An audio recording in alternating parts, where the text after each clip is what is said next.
bem-vindos a mais um vídeo do Código Penal Comentado. Prazer, eu sou Ana Luísa, advogada e professora, além de supervisora desse projeto incrível que é o Código Penal Comentado. No vídeo de hoje nós iremos estudar o artigo 49 do Código Penal, que é a famosa pena de multa. Mas antes, curtem, comentem, compartilhem e se inscrevam aqui no canal do professor Bruno Creado para ficarem por dentro de todos os vídeos que serão lançados nessas playlists dos códigos comentados. Deixei para vocês minhas redes sociais, prepare o print ou tire uma foto e fiquem à vontade para eventuais dúvidas, tanto no e-mail, bem como nessas páginas do Instagram e no podcast também que eu tenho na plataforma do Spotify. Bora lá ler o artigo 49 do Código Penal. A pena de multa consiste no pagamento ao fundo penitenciário da quantia fixada na sentença e calculada em dias multa. Será no mínimo de 10 e no máximo de 360 dias multa. Parágrafo 1º. O valor do dia multa será fixado pelo juiz, não podendo ser inferior a 1/30 do maior salário mínimo mensal, vigente ao tempo do fato, nem superior a 5 vezes esse salário. Parágrafo 2º. O valor da multa será atualizado quando da execução pelos índices de correção monetária. Então aqui, esse artigo ele traz como nós calcularemos essa pena de multa, que pode ser tanto uma pena imposta na sentença, junto com uma pena privativa de liberdade, ou ainda como substituição da pena privativa de liberdade, no caso de aplicação de uma restritiva de direitos, tá? Então, o critério adotado foi o dias multa. Ele revogou todos os dispositivos que fixavam a pena multa em valor expresso em cruzeiros. Antes era cruzeiros, veio essa atualização no Código Penal e passou a ser dias multa. Além de contravenções penais, passou a ter multas calculadas de acordo com esse critério novo do dias multa. E as leis possuem critérios próprios para a pena de multa. Exemplo, a lei de drogas, ela não foi modificada pela nova parte geral do Código, ou seja, só atingiu as multas com valores expressos em cruzeiros. As outras multas que já tinham na lei de drogas, que não são em cruzeiros, não foram alteradas, apenas aquelas que são em cruzeiros. Duas espécies de pena de multa que a gente tem na legislação penal. Vamos fazer uma introdução assim para a gente poder entender. Primeiro, a gente tem aquela que é cominada diretamente no tipo incriminador. Por exemplo, o artigo 155 traz que a pena será de tantos anos e multa. Ou a gente tem a multa que é substitutiva. A gente tem uma pena privativa de liberdade após sentença, que vai ser substituída por uma restritiva de direito, por exemplo, que vai ser a prestação pecuniária. Então, ela pode ser isolada, só a multa, ou ainda acumulada, ela pode ser uma pena restritiva de direito de alguma coisa, mais uma pena de multa.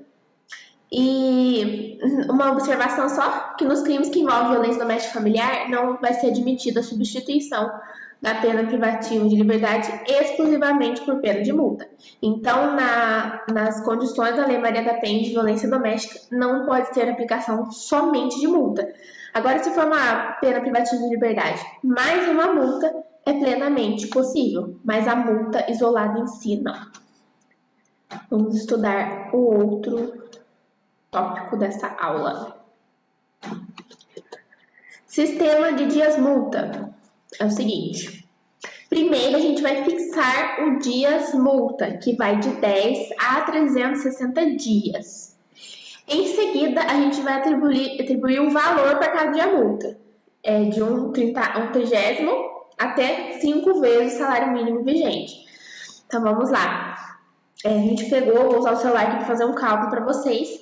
A gente pegou 20 dias multa, então 20 vezes. Vamos ter 5 vezes o salário mínimo. O salário mínimo está 1.212 vezes 5, 6.060 multiplicado por 20. 121.200 o valor de a multa, que multiplica esse valor, por exemplo, se fosse 1.212 menos 1 dividido por 30, a gente teria um valor específico. Então, a gente calcula dessa forma. E se o valor da multa for insignificante para o réu, se ele tiver um grande poder aquisitivo, mesmo que aplicando o grau máximo, por exemplo, 360 dias, mais 5 vezes o valor do salário mínimo, o juiz pode aumentar até o triplo. O artigo 60, parágrafo 1º do Código Penal traz isso. E ainda, outra informação importante que o Código Penal traz é que o valor tem que ser fixado de acordo com a situação econômica do réu. Então, vai ser um critério meio, assim, abstrato, aspas, então o juiz vai ter que analisar o caso concreto para saber quanto que ele vai aplicar de dias multa e o valor fixado em salário mínimo, tá bom? Essa é uma informação muito importante, para a gente ter o princípio da igualdade bem visto na aplicação do Código Penal. Trouxe uma súmula importante, 693 da STF, que diz que não cabe habeas corpus contra decisão condenatória a pena de multa ou relativa a processo em curso por infração penal, a que a pena pecuniária seja a única combinada. O remédio constitucional cabível para se tornar eventuais ilegalidades será um mandado de segurança. Ele só estabeleceu aqui o que a gente vai usar para impugnar determinada decisão. Não vai ser habeas corpus, vai ser mandado de segurança. O cálculo do valor, já disse para vocês que a gente vai ter 3 etapas.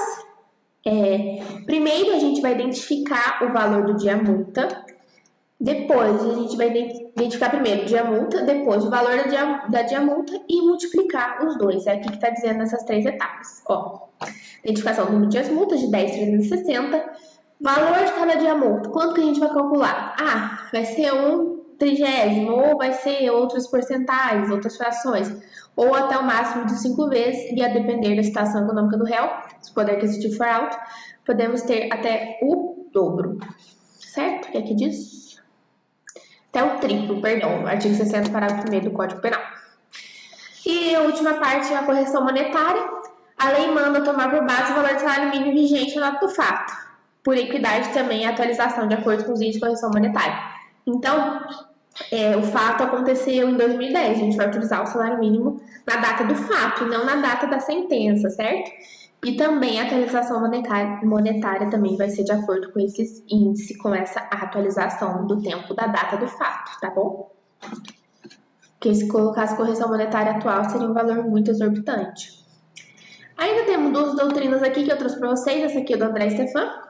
Ele cita que merece registro por derradeiro o fato de que, se a infração combinar multa juntamente com a pena privativa de liberdade, será necessário efetuar respectivo cálculo valendo os critérios do artigo 59 seguintes do Código Penal, e que a pena pecuniária constitui um mecanismo utilizado pelo direito penal há séculos. Já no período colonial brasileiro, as ordenações do reino autorizavam em algumas poucas situações que a prática de delito se resolvesse com pecuniária. Então, antes, nessa época do período colonial brasileiro, ele está dizendo que às vezes já era resolvido propriamente com a multa, não precisava de outra imposição de uma pena privativa de liberdade ou outra sanção. É isso que está dizendo. Vamos para a outra doutrina agora. É do Fernando Capês, que ele está dizendo que para onde vai o valor arrecadado, né? Ele está dando exemplo, Justiça Comum no Estado de São Paulo. Vai ser sempre em favor do Fundo Penitenciário do Estado de São Paulo, que é vinculado a uma Secretaria Estadual de Administração Penitenciária, que foi criado por essa lei de 95, que a finalidade é construir, reformar, ampliar e aprimorar os estabelecimentos carcerários, dentre outros aperfeiçoamentos do sistema penitenciário. Então, isso é muito importante, saber para onde vai essa multa. É isso, esse foi o vídeo nosso de hoje. Espero que tenham gostado. Nos vemos no próximo Código Penal comentado em outro artigo. Beijos, fiquem com Deus, muito obrigada, bons estudos!